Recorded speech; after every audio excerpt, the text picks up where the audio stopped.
Hello, my name's Dr. Diane Hennessy Powell, and welcome to my YouTube channel.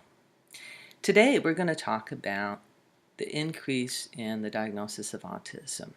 What's been going on? It's gone from 1 in 10,000 children back in the 1980s to 1 in 50 children, and it's projected to go even higher.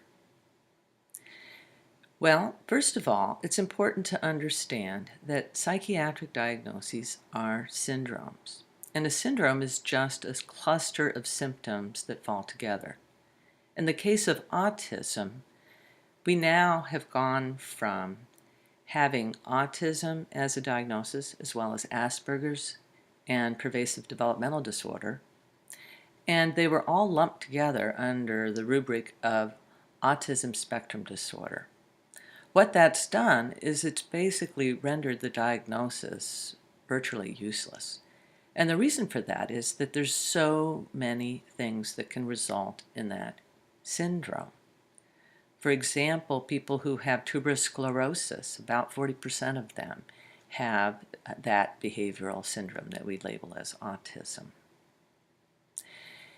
There are over 1,200 genes that have been associated with autism.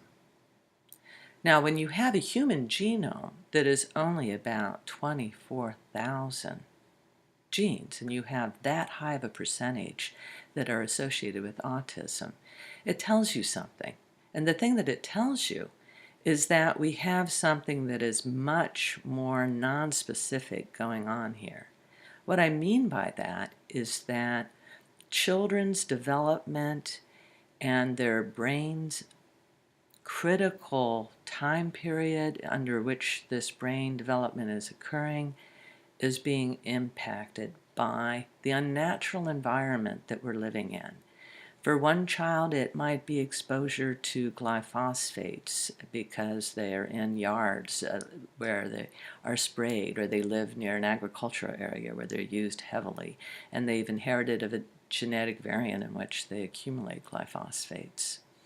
For another child, it could be that they have Fragile X syndrome, which is where they have in their X chromosome, they have an area that is very vulnerable to damage.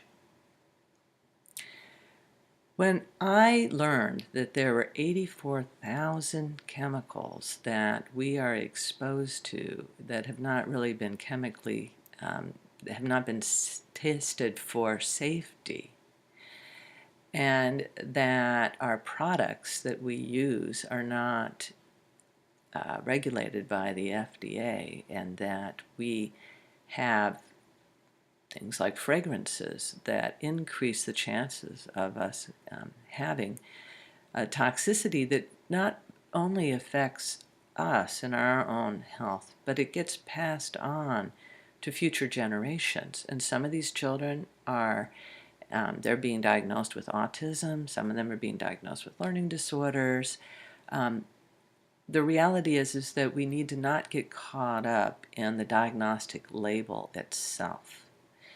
And what we need to do is to become more educated about what we can do so that we can be healthier and protect our children's future.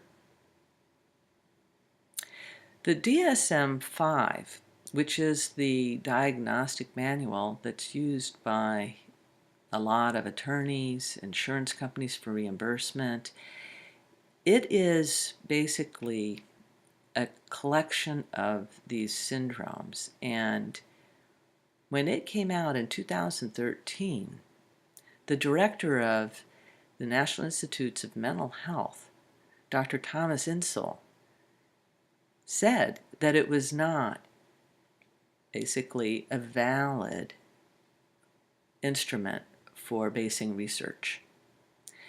And he said that he was not going to support grants that use DSM-5 diagnoses. Now, that was quite a major thing to happen. Right when the DSM-5 is coming out, you have the director of the major funding source for research into what are the causes and treatments of psychiatric disorders, saying that he's not going to fund any based on that diagnosis.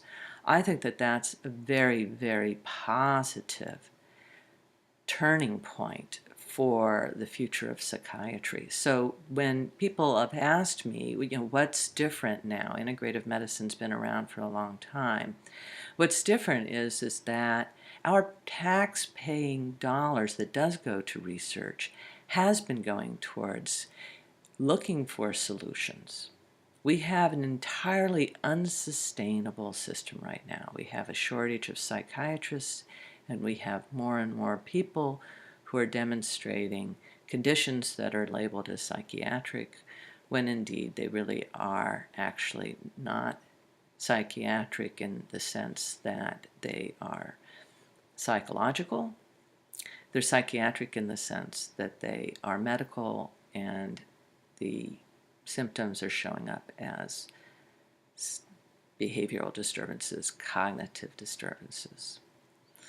This is the primary reason why psychiatrists go to medical school and become internal medicine doctors or pediatricians before they go on to specialize in psychiatry. It's so that we're able to use our understanding of medical conditions to look for instances in which somebody's showing up and they really have Lyme disease. And in the old days, it used to be syphilis, which is another spirochete.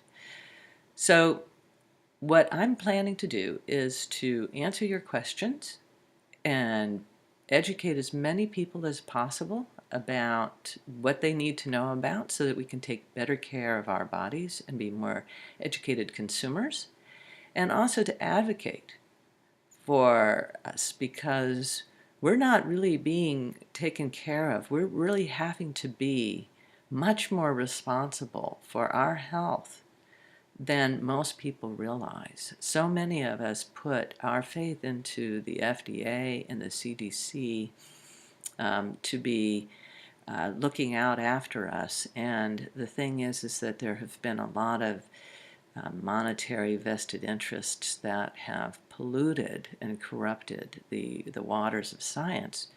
But the science exists out there.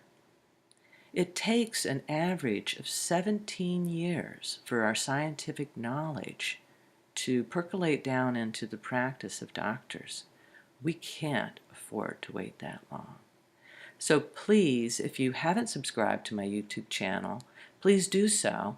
And please tell your friends and family and suggest topics that you want to hear about, because I want to do for you what I've done for my patients, and that is be your trusted source where I'm not trying to sell you anything. I'm just trying to give you the best that I have to offer as a doctor. I see that as part of my Hippocratic Oath. Thank you. Look forward to talking to you again.